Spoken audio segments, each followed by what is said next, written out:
नमस्कार, मैं हर्षवर्धन आप सभी का स्वागत करता हूं आईएमटी मीडिया के विशेष कार्यक्रम हिस्ट्री ऑफ द डे में। आज के दिन अस्तित्व में आया था सबसे बड़ा पुलिस संगठन इंटरपोल।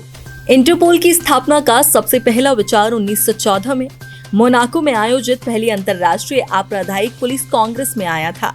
इसके बाद 1923 में अंतर्राष्ट्रीय अपराध पुलिस आयोग के रूप में इसका गठन किया गया।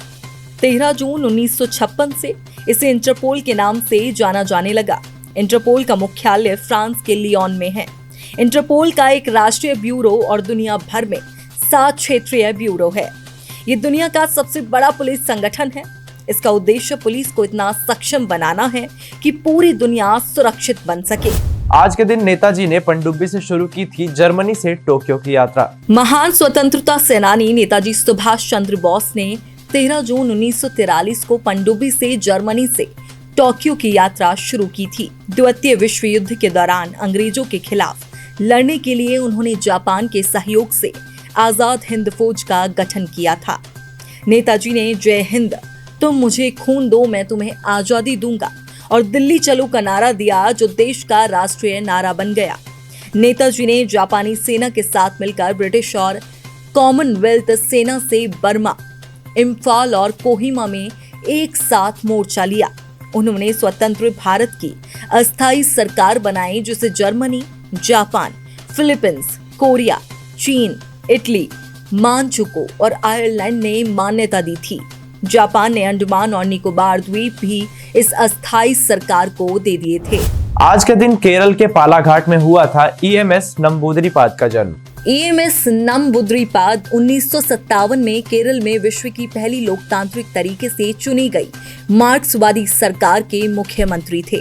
उनका जन्म 13 जून 1909 को पालाघाट में हुआ था।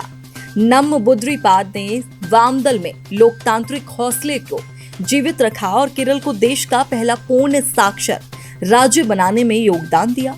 दर्शन, भाषा शास्त्र, इतिहास, अर्थशास्त्र और राजनीति जैसे विविध विषयों पर नंबूदरीपाद ने 90 से ज्यादा पुस्तकों का योगदान किया।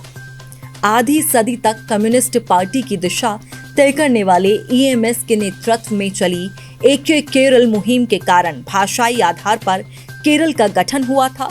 वे केरल के पहले और देश के पहले गैर कांग्रेसी मुख्यमंत्री थे। ब्रिटेन ने आज के दिन ही मिस्र को सौंपा था सुएज नहर का नियंत्रण। 72 वर्षों तक अपने नियंत्रण में रखने के बाद ब्रिटेन ने 13 जून 1956 को सुएज नहर का नियंत्रण मिस्र को सौंप दिया था। सुएज नहर लाल सागर और भूमध्य सागर को जोड़ती है। सन 1858 में फ्रांसीसी इंजीनियर फर्डिनेंड की देखरेख में सुएज नहर का निर्माण शुरू हुआ था।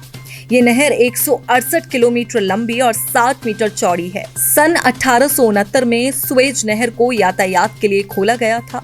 1951 में मिस्र में ग्रेट ब्रिटेन के खिलाफ बड़ा आंदोलन शुरू हुआ, जिसके परिणाम स्वरूप 1954 में समझौता हुआ और ब्रिटिश सरकार सुएज नहर से सेना हटाने के लिए तैयार हो गई। बाद में मिस्र ने 1956 में सुएज नहर का राष्ट्रीयकरण कर इसे अपने अधिकार में ले लिया।